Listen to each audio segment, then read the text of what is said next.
David Carter walked into the dealership, fully aware that his presence was about to reveal a truth he had long suspected. From the moment he entered, he noticed the lack of warmth, the disinterest from employees, and the clear assumption that he didn't belong. When he approached Monica Reynolds, the receptionist, her dismissive attitude spoke volumes. She barely acknowledged him, assuming he wasn't serious about buying a luxury car. The situation escalated when she muttered under her breath, "Just another black guy in a hoodie," confirming the deep-rooted bias within the dealership. This moment wasn't just about one person, it was about ensuring fairness and respect for every customer. If you believe in standing up against injustice and creating real change, make sure to follow and subscribe for more powerful stories like this. Together, we can build a better future. David Carter's journey to building one of the most successful automotive empires in the country was anything but easy. It was a path filled with obstacles, doubt, and relentless hard work.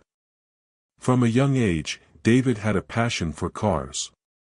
Growing up in a modest neighborhood, he spent hours watching mechanics work, fascinated by how machines functioned. But what truly interested him wasn't just cars, it was the business behind them. He dreamed of owning a dealership, a place where people could experience not just luxury vehicles but also top-tier customer service. However, the road to success was grueling. When David first set out to establish his business, he faced rejection after rejection. Banks were reluctant to offer him a loan. Investors didn't take him seriously, dismissing him as an inexperienced dreamer. The idea of a black man building a luxury car empire wasn't something many people believed in, and David felt the weight of those doubts every step of the way. But he refused to give up. To gather enough capital, he worked multiple jobs, saving every penny he could. He took on extra shifts as a mechanic during the day and worked as a delivery driver at night. He sacrificed sleep, personal time, and even relationships, all in the pursuit of his vision. Many nights, he would come home exhausted, barely able to keep his eyes open, but he reminded himself that the struggle was temporary. Eventually, after years of saving and careful planning, he was able to open his first small dealership. It wasn't anything grand, just a modest showroom with a handful of used cars. But to David, it was the start of something bigger. He poured his heart into the business, personally greeting customers, ensuring they received the best service, and staying late into the night to handle paperwork. He wanted every person who walked through his doors to feel valued and respected, no matter their background. Despite his hard work, the early years were incredibly tough. Competition was fierce, and larger dealerships with more resources tried to push him out of the market. He had to fight to secure good deals from manufacturers, often being given less favorable terms compared to more established businesses.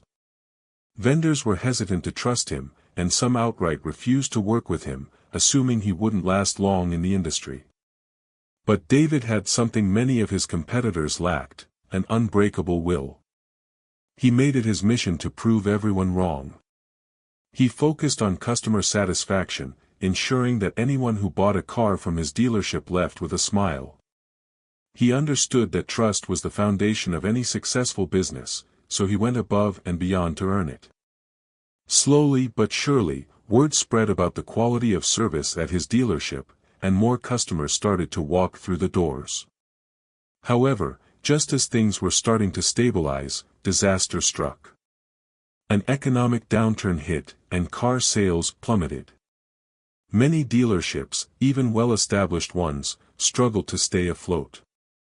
For David, it was a make-or-break moment. He had invested everything into the business, his savings, his time, his energy. If his dealership failed, he would be left with nothing. Instead of panicking, David adapted. He realized that during tough financial times, people needed more flexible payment options. He negotiated better financing deals for his customers, offering installment plans that made it easier for them to afford cars. He also focused on selling certified pre-owned vehicles rather than new ones, making quality cars available at lower prices. His ability to pivot and adjust to the market kept his business alive when many others shut down. Through sheer determination, his dealership not only survived but began to thrive. Within a few years, he expanded, opening a second location, then a third. Eventually, he moved into the luxury car market, securing partnerships with top brands like Mercedes-Benz, BMW, and Audi.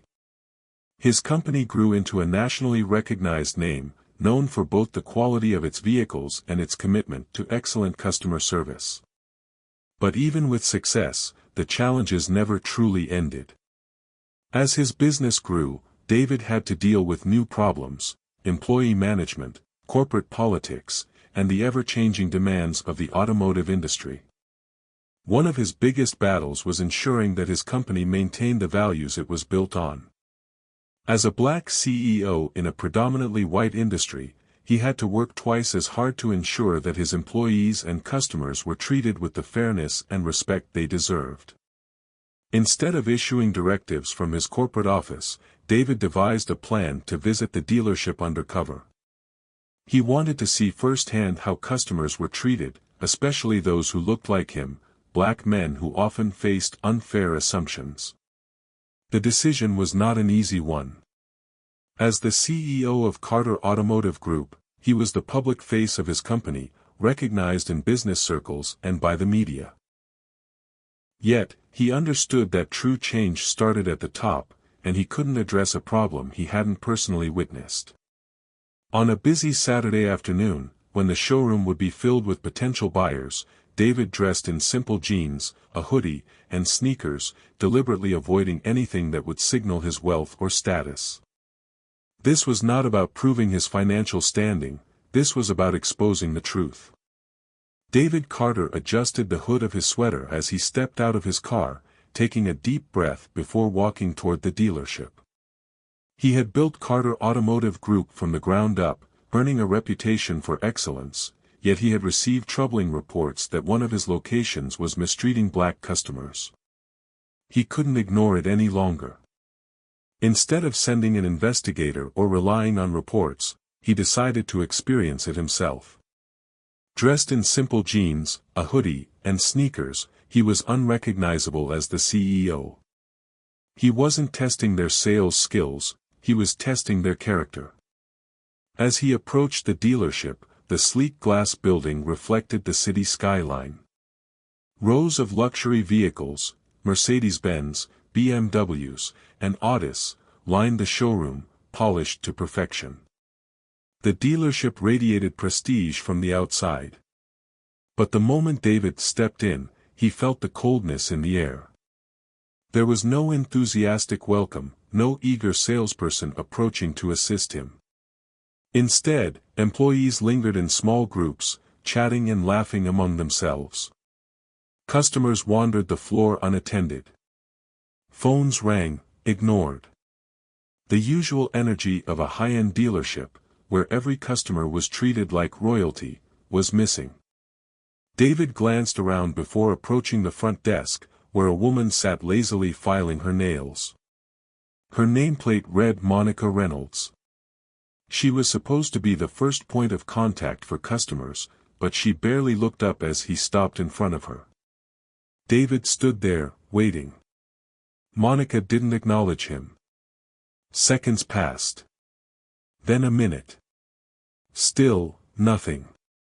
Finally, he cleared his throat. Loudly. Monica let out an exaggerated sigh before lifting her gaze, her expression unreadable but clearly uninterested. David gave her a polite smile. "Hi, I'm looking to buy a luxury sedan. Maybe a BMW or a Mercedes. Could you help me?" Monica's eyes flickered over him, scanning his hoodie, jeans, and sneakers. In that brief moment, David saw the judgment in her face. "Aha," she muttered, as if his request were an inconvenience. She tapped lazily on her keyboard, not bothering to engage with him beyond the bare minimum. We have a few models on the lot. What's your price range? David raised an eyebrow. I'd like to see a few options first. Monica let out another sigh, tapping her nails on the desk. Well, we have some models in stock, but you might be more comfortable with something like a used Honda. I mean, unless you're really serious about a BMW. David's jaw tightened. There it was. She had already decided. In her mind, he wasn't serious. He wasn't worthy. He didn't belong in a place like this. His voice remained calm. I came here to buy a luxury car, not a used one. Could you show me the BMWs?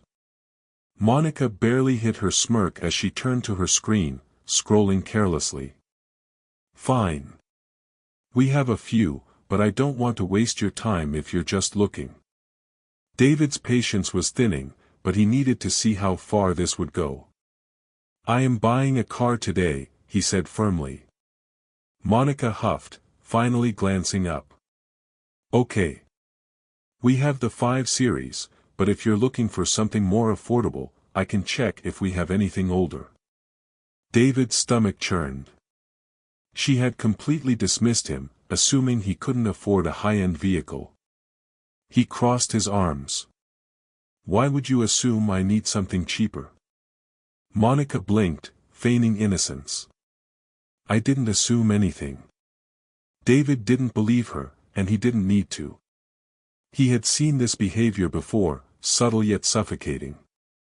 It wasn't loud racism, but it was racism all the same. Then, she muttered something under her breath. Just another black guy in a hoodie.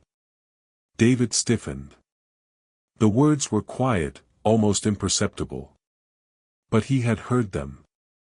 His pulse pounded in his ears. He had spent his entire life dealing with moments like this, where judgment was cast before he could even open his mouth. But this wasn't just any dealership. This was his dealership. The anger simmered beneath his skin, but he remained composed. He wasn't just here as a customer. He was here as a CEO looking for the truth. And now, he had it. Slowly, he reached into his pocket and pulled out his phone. With a few taps, he brought up an image, himself, dressed in a tailored suit, sitting in his CEO office, smiling confidently. Then, without a word, he turned the screen toward Monica. She looked. And her face went pale. Her mouth opened slightly, but no words came out. David held her gaze. You know who I am now, don't you? Monica's hands shook slightly. I didn't mean. His voice remained calm, but there was steel behind it. It's not about what you meant, Monica. It's about what you did. She stammered. Mr. Carter, He cut her off. I don't need your excuses. I needed to see for myself what was happening here. And now I have. The weight of his words settled in. The color drained from Monica's face. The sun had barely risen when David Carter arrived at the dealership, but his mind had been awake long before that. The events of the previous day replayed in his head, the cold reception, Monica's dismissive attitude, the quiet but unmistakable racial bias she had displayed, and the words that had cut deeper than any insult, just another black guy in a hoodie. David had walked into his own dealership as an unknown customer, and what he had witnessed shook him to his core. If this was happening to him, the CEO, he could only imagine what had happened to other black customers who didn't have the power to expose it. Now, it was time to address the issue. At exactly 8 a.m., the entire dealership staff gathered in the large conference room.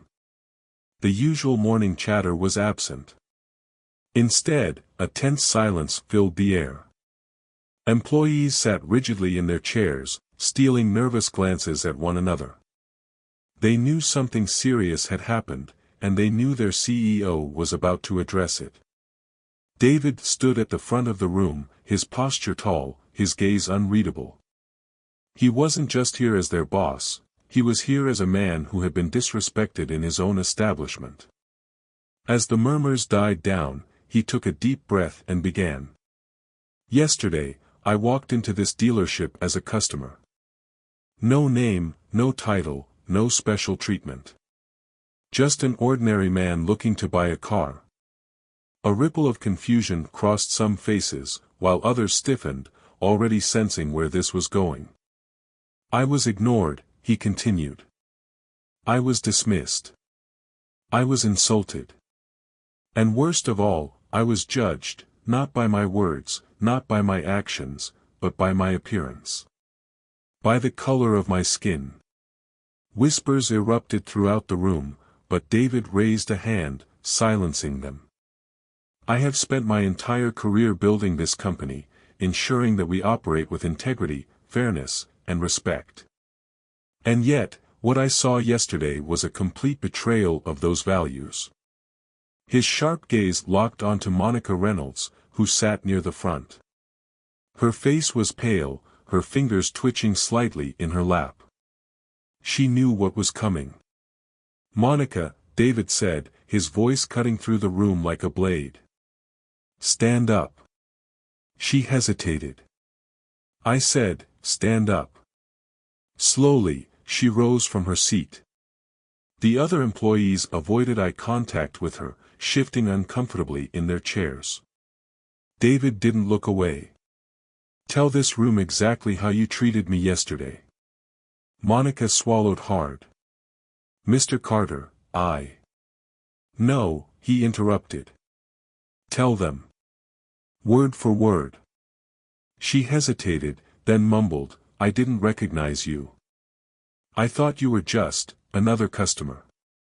David narrowed his eyes. Another customer? Is that what you thought? Or did you think I was just another black guy in a hoodie? Gasps echoed across the room.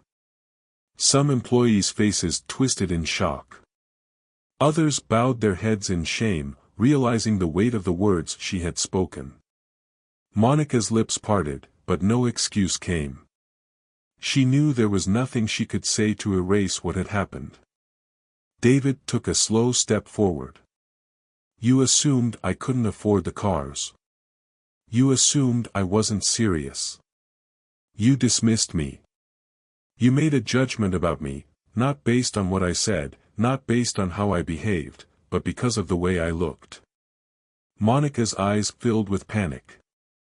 I wasn't trying to be racist, she stammered. David let out a humorless chuckle. You don't have to try to be racist, Monica.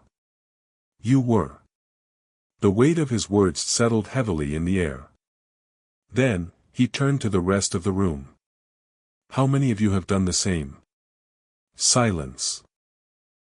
No one dared to speak, but their shifting postures told him enough. Some stared at their desks. Others fidgeted uncomfortably. I'll tell you what happens when you treat people this way, David continued. They leave. They go somewhere else. They take their business to a dealership where they are respected. And when they do, this company loses. You lose. We all lose. He exhaled sharply. I refuse to let that happen. His gaze returned to Monica. Effective immediately, you are fired. She gasped. Wait, please, Mr. Carter, I can change. You had your chance, he said firmly. And if I hadn't been the CEO, you would have treated me that way without a second thought. You've likely done it before, and if I let this slide, you'd do it again. Monica's shoulders slumped. She knew it was over. David turned back to the staff. Monica is gone, but let me be clear, this problem does not start and end with her. What happened yesterday is a reflection of a deeper issue within this company. And that changes now. He let his words hang in the air before continuing. Starting today, every employee will undergo mandatory racial bias and diversity training. This is not optional. If you want to work here, if you want to represent this company, you will commit to learning and growing. If that's a problem for you, there's the door. No one moved. Every customer who walks through these doors will be treated with the same level of respect, whether they're in a hoodie or a suit. Whether they're young or old. Whether they look like you or not. He paused, looking over the faces of his employees. Some seemed humbled. Others nodded in agreement. I want this company to be the gold standard for fairness and excellence. If we say we're the best, then we need to be the best, not just in sales, but in the way we treat people. The room was silent for a long moment. Then, one of the senior sales associates, a man named Greg, stood up. Mr. Carter, he said, clearing his throat. I just want to say. I appreciate this. I've seen moments where things didn't sit right with me, but I didn't speak up. I won't make that mistake again. A few others nodded in agreement. David gave a short nod. Good. Because this isn't just my responsibility. It's yours. It's all of ours. If you see discrimination happening, you call it out. If a customer is being treated unfairly, you step in. I don't want a culture of silence, I want a culture of accountability. He took a deep breath. I believe in this company. I believe in all of you.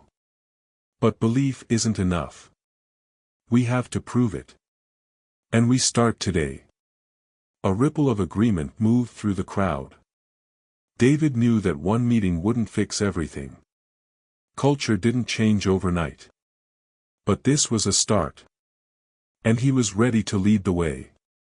Months had passed since the day David Carter stood in front of his employees and declared that change was coming.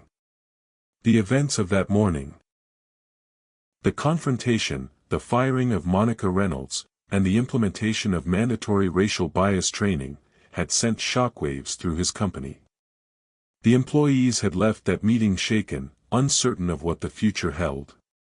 But David had been certain of one thing: his business would no longer tolerate discrimination, prejudice, or anything that did not align with the values of fairness, excellence, and respect. At first, the transition had been difficult. Employees who had been comfortable with the old ways resisted the change. Some grumbled about the new policies, claiming they were unnecessary. A few even left, unwilling to embrace the new standards that David had put in place. He let them go without hesitation. If they couldn't adapt to a culture of equality and respect, they had no place in his company. But for those who stayed, something remarkable began to happen. The training sessions that David had mandated were not just another corporate formality. They were immersive, deeply educational, and, for many, eye-opening. Employees who had never considered their unconscious biases began to recognize them. Conversations about race, privilege, and fair treatment became part of the company culture. The dealership that had once been known for its cold and dismissive attitude towards certain customers was transforming. David didn't just sit back and let the changes happen, he led by example. He visited his dealerships more frequently, engaging with employees, monitoring customer service interactions, and making sure his new policies were being enforced. He established an open-door policy where employees could report discrimination, misconduct, or even small moments of bias without fear of retaliation. And then, the real proof of change arrived. Word spread quickly about the shift in culture at Carter Automotive Group. Customers, many of whom had previously expired usism and treated as valued clients rather than afterthoughts. One afternoon, a customer named Jonathan Green, a successful entrepreneur, walked into the dealership. He had been there a year earlier and had left without purchasing a vehicle, frustrated by the cold and dismissive treatment he had received. That day, he had been ignored, made to feel as though he didn't belong, and had ultimately taken his business elsewhere. But he had heard about the changes and decided to give the dealership another chance. This time, the experience was completely different. A salesman approached him within moments, smiling and introducing himself. "Welcome to Carter Automotive Group, sir. My name is Chris. How can I assist you today?" Jonathan hesitated for a moment, surprised by the immediate attention. "I'm looking for a luxury sedan," he said cautiously. Chris nodded. "Great choice. We have several models available, and I'd be happy to walk you through them. Are you looking for a specific brand, BMW, Mercedes, Audi?" Jonathan was stunned. No assumptions. No dismissive glances. No microaggressions. Just excellent customer service. As he toured the showroom, other employees greeted him, offering assistance. Chris took the time to go over every detail of the vehicles, answering questions with genuine enthusiasm. Finally, Jonathan turned to him and said, "I was here a year ago. The way I was treated then versus how I'm being treated now, it's night and day." Chris smiled. "Mr. Carter has made some big changes.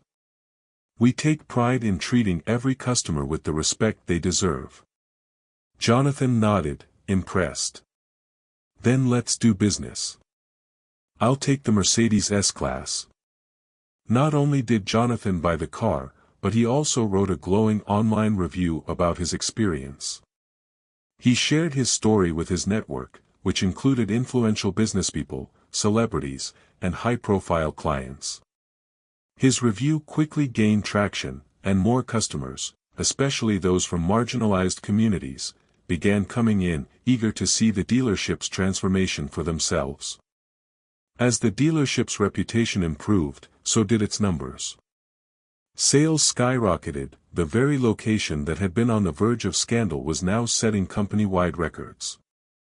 In the first quarter after the changes, sales increased by 30%. By the end of the year, the dealership had achieved the highest revenue in its history. And it wasn't just minority customers who noticed the improvements. White customers, wealthy clients, and our repeat buyers all appreciated the enhanced customer service experience. The toxic environment that had once driven people away was gone, replaced by a culture of warmth, professionalism, and inclusivity. David's competitors took notice. Other dealerships in the city, seeing the success of Carter Automotive Group, began implementing similar diversity training programs. David had done more than just fix his own company, he had started a movement. Months later, David was invited to speak at a major automotive leadership conference, where CEOs and business executives gathered to discuss the future of the industry. When he took the stage, the room fell silent. Everyone had heard about the changes he had implemented, the risks he had taken, and the success that had followed. David adjusted the microphone and looked out at the audience. "When I walked into my own dealership undercover, I was dismissed, ignored, and judged, not for who I was, but for what I looked like. And I realized then that if this was happening to me, the CEO, it had likely happened to countless customers before me." The audience listened intently. "I had two choices: pretend it wasn't happening and let the problem continue, or face it head-on and change the culture of my company. I chose the latter." He paused before continuing. "I want to say this to every business leader in the room: if you think racism and discrimination don't affect your company, you're wrong. If you're not actively fighting against bias, then you're allowing it to exist." A few people nodded, some shifting uncomfortably. "The changes we made weren't easy. Some people resisted. Some quit. But in the end, it was worth it. Not just because our sales went up, not just because we broke records, but because we built a business where every single customer feels respected." Applause erupted from the audience. David left the stage knowing that he had not only saved his business but had set a new standard for the industry. David Carter's transformation of his dealership was more than just a business success, it was a social success. He had proven that doing the right thing could also be the smart thing. That equality, fairness, and respect weren't just moral values, they were the key to long-term success. And most importantly, he had ensured that no customer would ever walk into his dealership again feeling like they didn't belong. His business was thriving. His employees had evolved. His customers were loyal. And he had built something that would last far beyond his own career, a legacy of fairness, excellence, and integrity. As David Carter reflected on the journey that had transformed his business, he realized that the changes he had implemented went far beyond just increasing sales and improving customer service. They had reshaped the very fabric of his company, creating an environment where fairness and respect were at the core of every interaction. Employees who had once turned a blind eye to discrimination now took an active role in ensuring that every customer was treated with dignity. Customers who had once walked away feeling invisible now returned, bringing friends, family, and colleagues, eager to do business with a dealership that valued them. But David knew that the work wasn't over. Change wasn't a one-time event, it was an ongoing process. He continued to hold regular training sessions, ensuring that his employees remained committed to upholding the new company values. He encouraged open conversations about race, privilege, and equality, fostering a culture where employees felt empowered to speak up against bias. He also made a point to mentor young professionals in the automotive industry, particularly those from underrepresented backgrounds, offering them guidance and opportunities they might not have otherwise received. The impact of his leadership extended beyond the walls of his dealership. Other businesses took notice of his success and began implementing similar reforms. The story of Carter Automotive Group's transformation became a case study in how businesses could thrive by embracing inclusivity rather than resisting it. David was invited to speak at conferences, universities, and industry events, sharing his experience and inspiring other leaders to take responsibility for the culture within their own organizations. At the heart of it all, David remained grounded. He never forgot the day he had walked into his own dealership and been treated as if he didn't belong. That memory fueled his determination to ensure that no one else would have to experience that feeling. He had built a business that wasn't just successful, it was just. And as he looked toward the future, he knew that the legacy he had created would continue to shape the industry for years to come. David Carter's journey resonates deeply with me because it highlights the importance of standing up for what is right, even in the face of resistance. His story is a reminder that change begins with us, that if we want to see a better world, we must be willing to challenge the status quo and take action. In my own life, I have encountered moments where I felt overlooked, dismissed, or judged based on assumptions rather than my abilities or character. Whether in professional settings, social interactions, or even personal relationships, I have experienced situations where bias, whether conscious or unconscious, played a role in shaping perceptions. Like David, I have faced moments where I had to decide whether to ignore the problem or confront it head-on. One particular instance stands out. I remember attending a networking event where I was excited to connect with professionals in my field. I had spent time preparing, researching the attendees, and refining my introduction so I could make a strong impression. But when I arrived, I noticed that certain individuals were immediately engaged in conversation while others, including myself, were subtly pushed to the margins. It wasn't outright exclusion, but it was felt, a quiet dismissal, a lack of acknowledgement, a sense that I had to work twice as hard just to be noticed. In that moment, I had two choices: let it discourage me or find a way to assert my presence. I chose the latter. Instead of waiting for someone to invite me into a conversation, I took the initiative to introduce myself to a group, ask questions, and actively participate. Slowly, the dynamic shifted. By the end of the event, I had made meaningful connections and even caught the attention of someone who later became a mentor to me. That experience taught me that being passive in the face of bias only allows it to persist. David's story reinforces this lesson. He could have dismissed the reports about discrimination in his dealership. He could have issued a vague policy change from his office and hoped for the best. Instead, he chose to immerse himself in the reality of the problem, expose the truth, and take decisive action. His leadership was not just about enforcing rules, it was about creating a culture where fairness was non-negotiable. This is a lesson that I can apply in my own life. Whether in my workplace, my community, or even within my personal relationships, I must be willing to call out unfairness when I see it. If I witness someone being treated unfairly, I cannot afford to remain silent. If I find myself in an environment that does not align with my values, I must have the courage to advocate for change, even if it means being the only one speaking up.